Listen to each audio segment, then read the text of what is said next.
আবেগ নয়, সুষ্ঠু পরিকল্পনায় নির্বাচনে এগোতে চায় বিএনপি, বললেন সালাউদ্দিন। ধর্মের নামে রাজনীতি ও বিভক্তি চায় না দলটি। রাজধানীর ডেমরায় এক মোটরসাইকেলে সিটি কর্পোরেশনের ময়লার গাড়ির ধাক্কা, 2 বেসরকারি বিশ্ববিদ্যালয়ের শিক্ষার্থী নিহত। কড়া নিরাপত্তায় সারা দেশে অনুষ্ঠিত হল চলতি শিক্ষাবর্ষের এমবিবিএস পরীক্ষা। ভর্তি যুদ্ধে লড়েন 1,22,000 প্রার্থী। সরবরাহ বাড়ায় কিছুটা কমেছে শীতের সবজির দাম, অস্বস্তি পেঁয়াজ ও ভোজ্য তেলে। মাছ মাংসের দামেও নেই স্বস্তি। এবং ফের শক্তিশালী ভূমিকম্পে কাঁপল জাপান, রিক্টার স্কেলে মাত্রা 6.7। উত্তর পূর্বাঞ্চলে সুনামি সতর্কতা জারি। সংবাদ দুপুরে দেখছিলেন সুপার বোর্ড সংবাদ শিরোনাম, সঙ্গে আছি আমি তোয়া আফরোজ।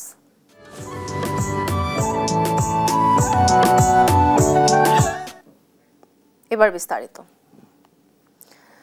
আবেগে নয়, বিএনপি সুষ্ঠু পরিকল্পনায় নির্বাচনে এগোতে চায় বলে জানিয়েছেন বিএনপির স্থায়ী কমিটির সদস্য সালাউদ্দিন আহমদ।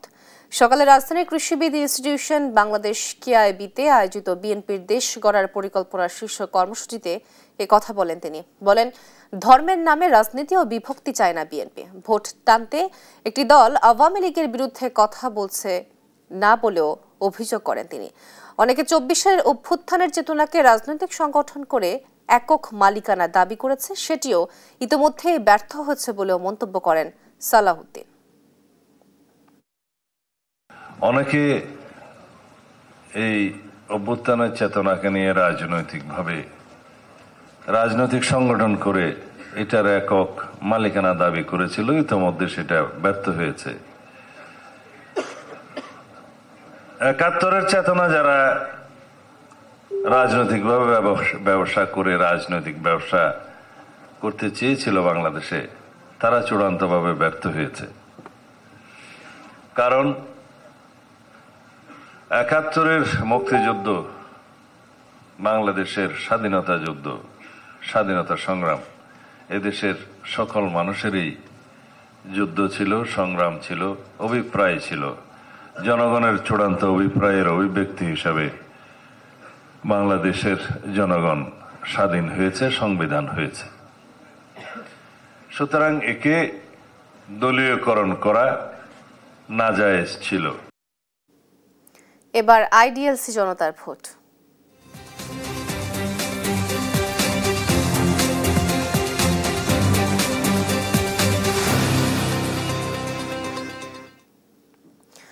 ত্রয়োদশ জাতীয় সংসদ নির্বাচন সামনে রেখে দিনাজপুর জেলার 6টি আসনে শুরু হয়েছে আগাম প্রচারণা।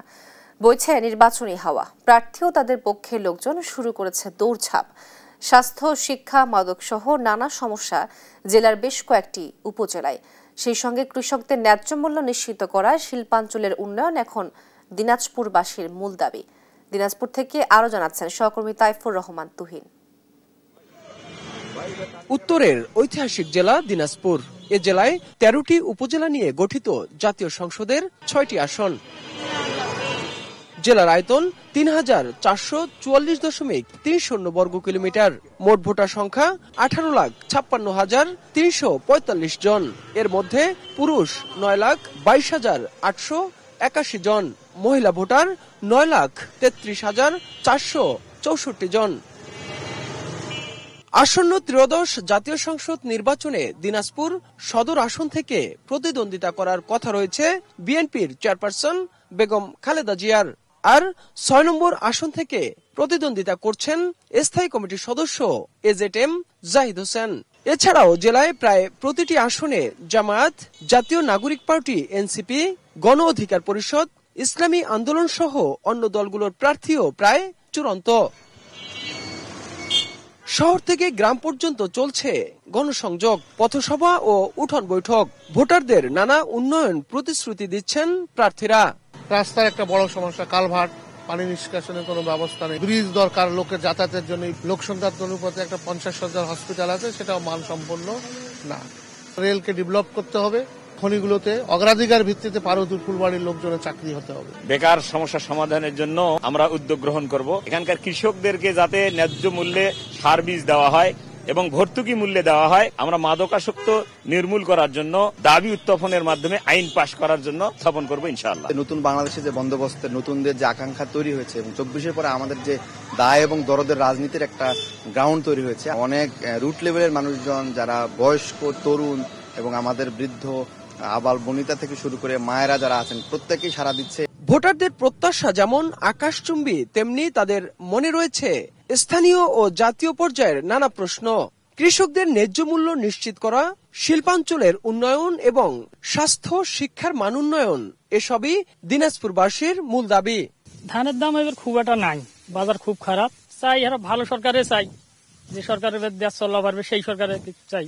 আমাদের অনুরোধ থাকবে সরকারের কাছে যে অন্তত আমার এই রাস্তাটা, এই যে একটু রাস্তা খারাপ, এটা ভালো হয়। মানুষের এইটাই প্রত্যাশা যে সুষ্ঠু নির্বাচন যদি হয়। কাদের হাত ধরে এ জেলার ভাগ্যের উন্নয়ন হবে তার জন্য অপেক্ষা করতে হবে 2026 সালের ফেব্রুয়ারির নির্বাচন পর্যন্ত। প্রতিবার সরকার আসে, সরকার যায়, ভাগ্যের পরিবর্তন হয় না এসব খেটে খাওয়া মানুষগুলোর। তাই আগামীতে যারা ক্ষমতায় আসবেন তাদের কাছে প্রত্যাশা এসব খেটে খাওয়া মানুষগুলোর ভাগ্যের উন্নয়নে কাজ করবেন তারা। তাইফুর রহমান তুহিন, দেশ টিভি, দিনাজপুর। দীর্ঘ 19 দিন ধরে রাজধানীর এভারকেয়ার হাসপাতালে ভর্তি খালেদা জিয়ার শারীরিক অবস্থা অপরিবর্তিত রয়েছে। তাকে সিসিইউ থেকে আইসিইউতে স্থানান্তর করা হয়েছে। হাসপাতালের সামনে নেতাকর্মীদের ভিড় এড়াতে বিএনপি নির্দেশনা দিলেও সকাল থেকে আসতে শুরু করে নেতাকর্মী সহ নানান পেশার মানুষ। এ সময় রাজনৈতিক দল ও দেশবাসীর কাছে বেগম জিয়ার সুস্থতা দোয়া চান তারা। এদিকে খালেদা জিয়াকে আপাতত এভারকেয়ার হাসপাতালে রেখেই সর্বোচ্চ চিকিৎসা দেওয়া হবে।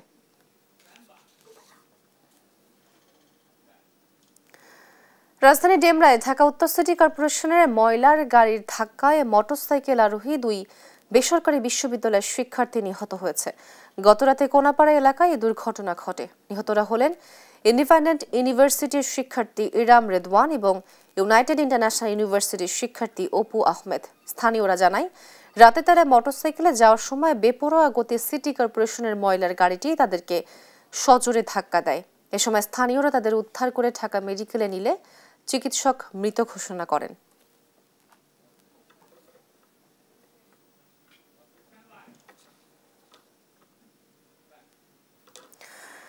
দুই 2025-26 শিক্ষাবর্ষের এমবিবিএস ও বিডিএস কোর্সের ভর্তি পরীক্ষা অনুষ্ঠিত হয়েছে আজ। সকাল 10টায় শুরু হওয়া এই পরীক্ষা একযোগে দেশের 17টি কেন্দ্র ও 49টি ভেন্যুতে নেওয়া হয়েছে। 2025-26 শিক্ষাবর্ষে সরকারি মেডিকেল কলেজগুলোতে আসন সংখ্যা 5,645টি, যার মধ্যে এমবিবিএস 5,100 এবং বিডিএস 545টি। এমবিবিএস এবং বিডিএস কোর্সে ভর্তি পরীক্ষায় অংশগ্রহণে এবছর মোট আবেদনকারী 1,22,632 জন। একটি আসনের জন্য আবেদনকারী পরীক্ষার্থী প্রায় 22 জন। গত 9 ডিসেম্বর প্রকাশিত স্বাস্থ্য মন্ত্রণালয়ের বিজ্ঞপ্তি অনুযায়ী গতবারের তুলনায় পরীক্ষার সময় 15 মিনিট বাড়ানো হয়েছে। ভর্তি পরীক্ষা হয় 1 ঘন্টা 15 মিনিটের। সরবরাহ বাড়ায় কমেছে শীতকালীন সবজির দাম, তবে চরম অস্বস্তি পেঁয়াজ ও ভোজ্য তেলের দামে। শুক্রবারের বাজার ঘুরে দেখা যায় পেঁয়াজ এখনও কেজিতে বিক্রি হচ্ছে 140 থেকে 145 টাকা দরে। পাশাপাশি সরবরাহ বাড়ায় কমেছে শীতকালীন সবজির দাম। অস্থিতিশীল রয়েছে ভোজ্য তেল ও মাছের বাজার। ক্রেতাদের অভিযোগ, বাজারে মনিটরিং না থাকায় সিন্ডিকেট করে নিজেদের ইচ্ছে মতো পেঁয়াজের দাম বাড়িয়ে দিয়েছেন ব্যবসায়ীরা। তবে বিক্রেতারা বলছেন, আমদানি বন্ধ থাকায় বেড়েছে দাম। বরাবর সারা বছরই থাকে, কিন্তু চাহিদার তুলনায় আসলে দামটা অনেক বেশি। 1 কেজি মাছ বিক্রি আজকে 3 দিন মার্কেটেই নেই। আর যদিও কারো কাছে পাওয়া যায়, 1 কেজি মাছ কিনতে গেলে আপনার নিচে 4 হইতে 4,500 টাকা লাগবে। দর্শক, ছুটির দিনের রাজধানীর বাজার পরিস্থিতি জানাতে আমাদের সাথে রাজধানীর কারণ বাজার থেকে যুক্ত হচ্ছেন সহকর্মী মাকতুরা মিতি। মিতি, শুক্রবারে নিত্যপণ্যের দরদাম কেমন দেখছেন?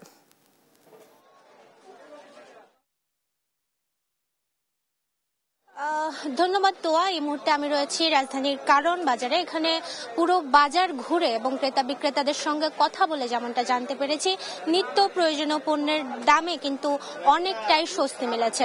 আমি যদি নির্দিষ্ট করে বলতে চাই তাহলে সবজির ক্ষেত্রে সব থেকে বেশি দামে বিক্রি হচ্ছে টমেটো, যার কেজি 70 থেকে 80 টাকা এবং যা গত সপ্তাহে বিক্রি হয়েছে 90 থেকে 100 টাকা দরে।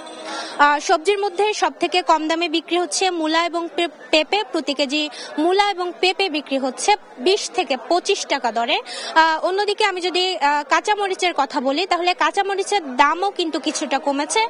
প্রতি কেজি কাঁচামরিচ বিক্রি হচ্ছে 50 থেকে 60 টাকা দরে, যা গত সপ্তাহে কিন্তু বিক্রি হয়েছে 80 থেকে 90 টাকায়। তবে ব্যতিক্রম দেখা গেছে পেঁয়াজের বেলায়। ইতোমধ্যেই সরকার কিন্তু পেঁয়াজ আমদানির অনুমোদন দিলেও এবং বাজারে নতুন পেঁয়াজ আসলেও পেঁয়াজের দাম কিন্তু এখনো কমেনি। প্রতি কেজি পুরনো পেঁয়াজ বিক্রি হচ্ছে 140 থেকে 150 টাকা দরে। অন্যদিকে নতুন পেঁয়াজ বিক্রি হচ্ছে 100 থেকে 110 টাকা দরে। তবে পেঁয়াজ বিক্রেতারা যেমনটা বলছেন যে আমদানিকৃত পেঁয়াজ এবং নতুন পেঁয়াজ পুরো দমে বাজারে আসলে পেঁয়াজের দাম কিন্তু কিছুটা হলেও কমে আসবে।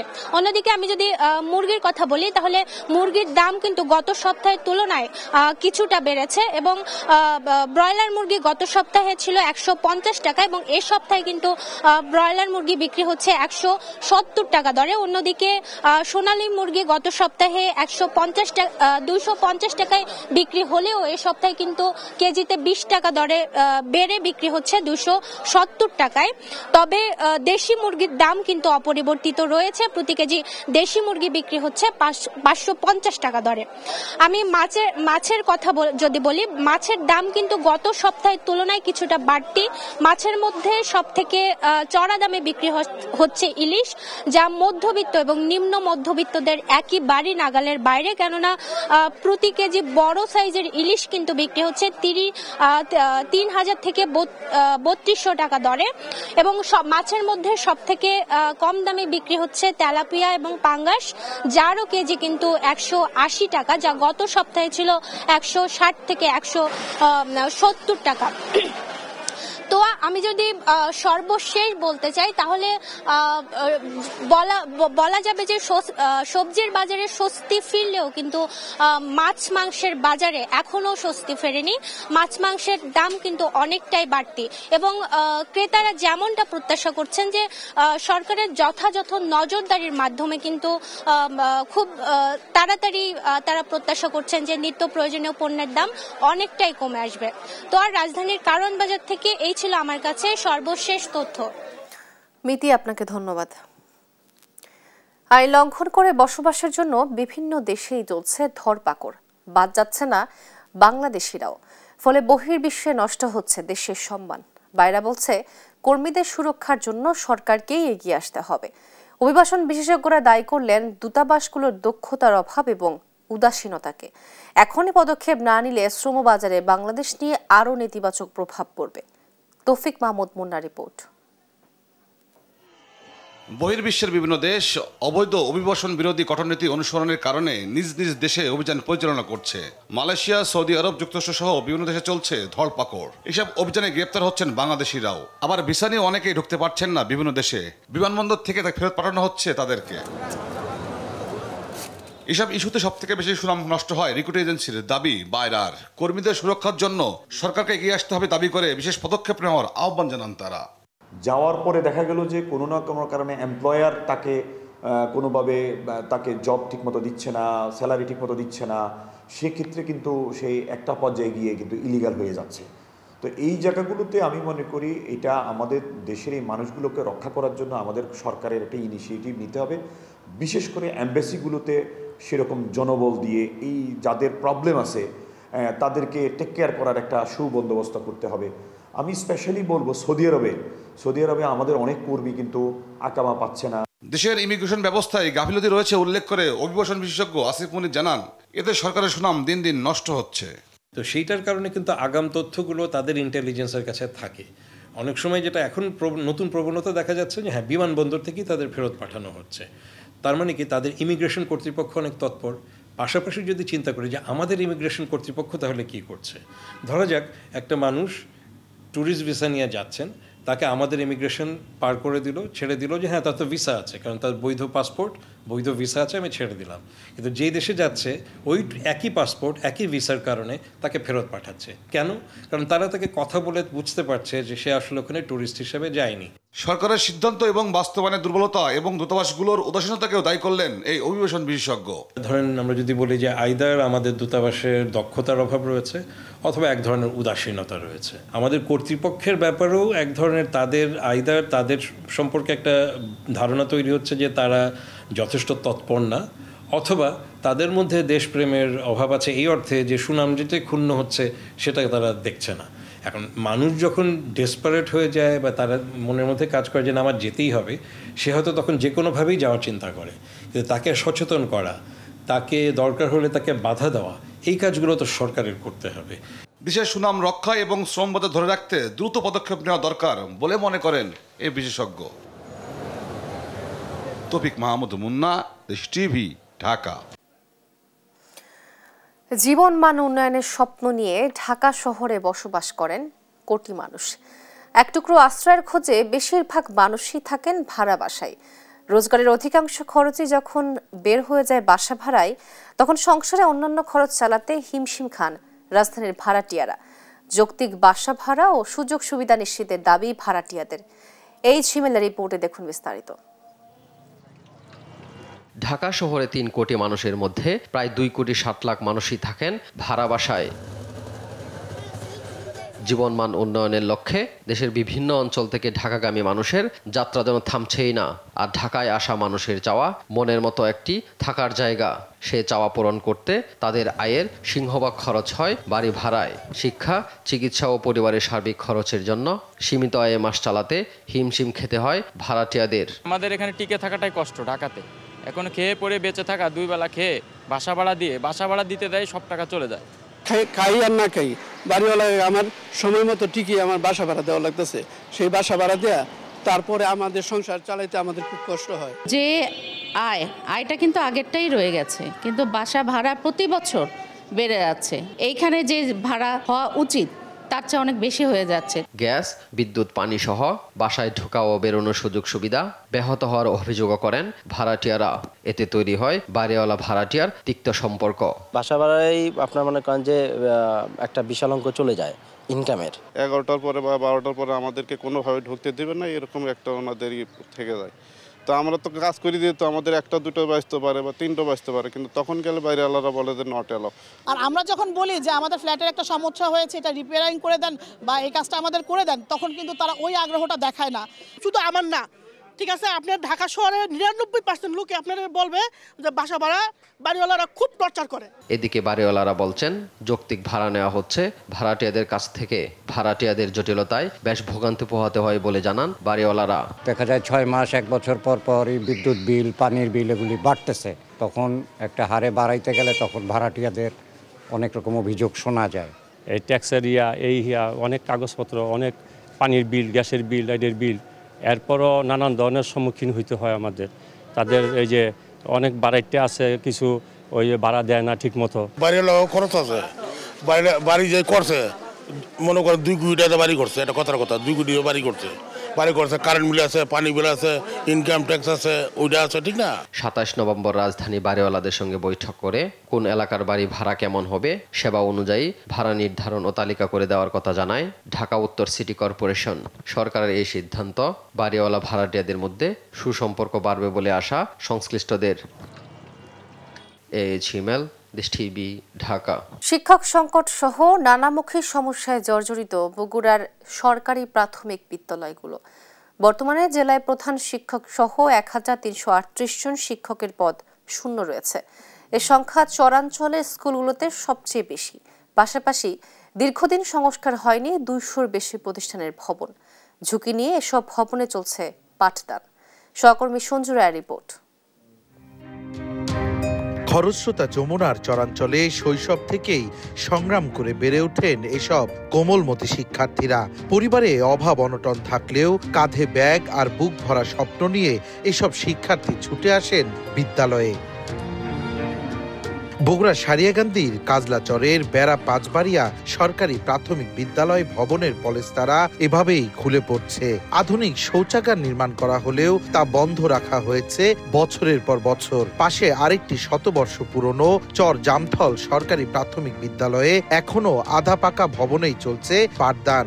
এই দুই বিদ্যালয়ের কোনোটিতেই নেই প্রধান শিক্ষক। সহকারী শিক্ষকের ৬০টি পদের বিপরীতে দুই বিদ্যালয়ে শত শত শিক্ষার্থীর পাঠদানের জন্য মাত্র ৩ জন করে শিক্ষক দায়িত্ব পালন করছেন।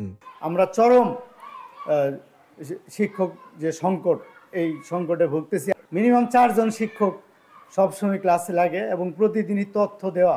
স্যার ম্যাডাম 3 জন 6 জন হলো, আমাদের ভালো লাগলো নি। 6 জন 6 সাবজেক্ট ক্লাস নিল নি, তাহলে ওগুলো আমার ভালো লাগলো। বগুড়ার 12 উপজেলায় 1601টি সরকারি প্রাথমিক বিদ্যালয়ের মধ্যে দীর্ঘদিন ধরেই প্রধান শিক্ষক নেই 865টিতে। এছাড়াও শূন্য রয়েছে সহকারী শিক্ষকের 474টি পদও। সবচেয়ে বেশি শিক্ষকের পদ শূন্য রয়েছে সারিয়াকান্দি, সোনাতলা ও ধনুটের চরাঞ্চল জুড়ে। রয়েছে 150-র বেশি আধা পাকা বিদ্যালয় ভবন। ঝুঁকিপূর্ণ ভবন রয়েছে অন্তত 200টি। এদিকে শিক্ষক নিয়োগ প্রক্রিয়া সম্পন্ন হলে সংকট কেটে যাবে বলছেন জেলা প্রাথমিক শিক্ষা কর্মকর্তা। সম্ভাব্য পরীক্ষার ডেটও নির্ধারণ করা হয়েছে। যদি ওই দিন পরীক্ষা হয় তাহলে সহকারী শিক্ষক নিয়োগের যে পদ শূন্য রয়েছে সেটা আশা করি দূর হয়ে যাবে।